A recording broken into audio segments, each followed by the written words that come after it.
In the name of Allah, the most gracious, the most merciful. We are gathered here today to stand in memory of all the martyrs, of all the civilians, the innocent, 1,700 or more young men and soldiers who fell in Camp Speicher, south of the second largest city in Iraq, south of Mosul, in Tikrit. And also in memory of all of those soldiers, the 1,500 or more who recently fell in the area Saqlawiyah, and all the martyrs, the innocent individuals, men and women and children, who their soul and the sole reason for their death and their fate that they have to be blown up and they have to be beheaded and they have to face this very tragic end and death is that they live in Iraq and they live in Syria. What happened at the camp? What happened at the Speicher base?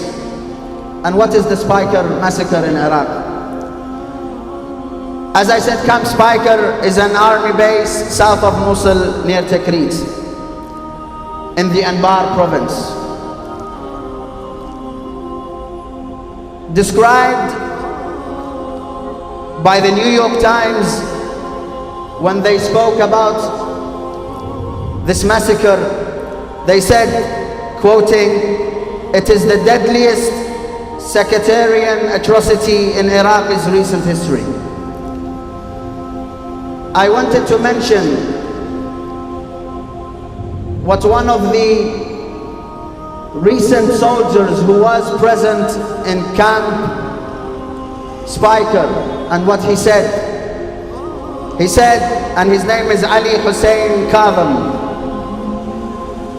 who was captured with hundreds and thousands of other soldiers by ISIS. On the 10th of June, militants stormed Mosul, Iraq's second largest city, and continued their offense south of Tikrit. On June the 12th, soldiers told to hand over their weapons by their commanders and those responsible for Camp Speicher. They were told to take off their army clothing, to wear civilian clothing, and they did, and they were told to go home for 15 days, and then they returned to their camps.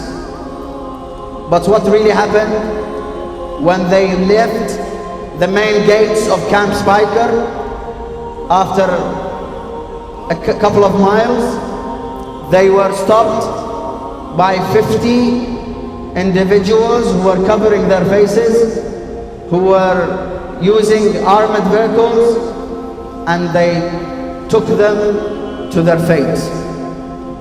They divided them into groups.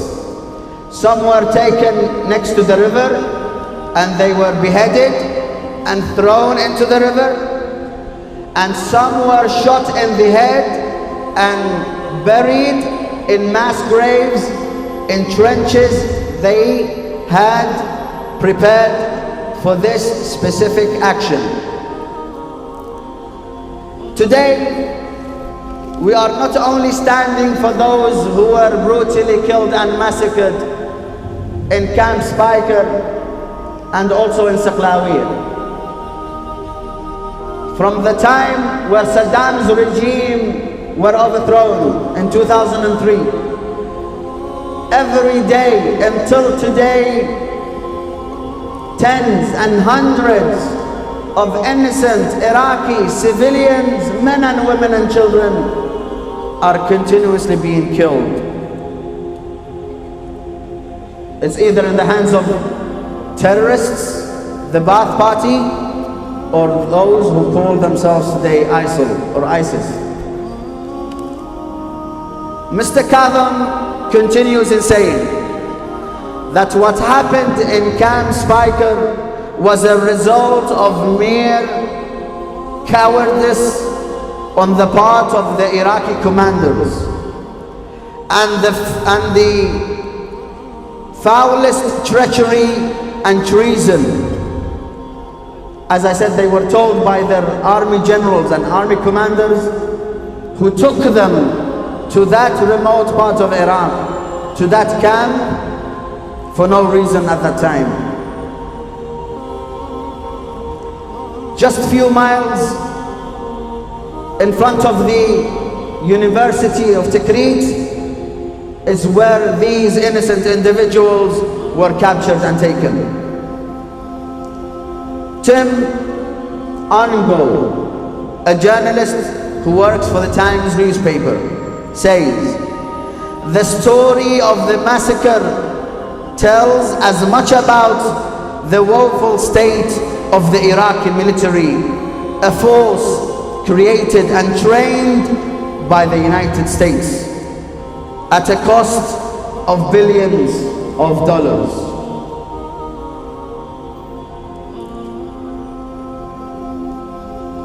The extremist rebels are trying to rip the nations. They are trying to rip the Iraqi nations. They are trying to rip the Muslim and Arab and non-Muslim and Christians and Yazidis and the Sabah. They are trying, but we want to tell them today, you are not succeeding in what you are doing. Also, ISIS is not only threatening and posing a threat to those inside Iraq, and ISIS is not posing a threat for those who are in Syria, but ISIS today, as everyone knows and is apparent, ISIS and the same mentality and the same ideology which started on the 22nd of May 2013 on the streets of Woolwich, when the murderers, the extremists, the criminals of Fusilier drummer Lee Rigby, a soldier in Britain on the streets of London, going back to his army base, was brutally killed and massacred. In the same way, those British and American journalists and aid workers who left their families, left their livelihood, left their work, left their young children, left their friends. For what? They went to help the refugees in Syria and Iraq. The killers and murderers of James Foley and Stephen Sotlov and David Haynes are the same individuals who are killing not tens and not hundreds, but thousands of James Foleys and Stephen Sotlovs and David Haynes every day in Iraq and Syria. Our stand here today, and by us lighting these candles, we want to say, although we were not in Camp Speicher on the day that these innocent brothers were killed and murdered, although we were not there when James Foley, Stephen Sotlov and David Haynes were brutally killed and beheaded, but we are here today as Muslims, as Christians, as British citizens, as individuals who are proud to be living in London, who are proud to be living in this part of the world, we want to say one thing, that no matter what ISIS does and did, and probably will continue doing, they will never be able to rip these nations. They will never be able to overpower humanity.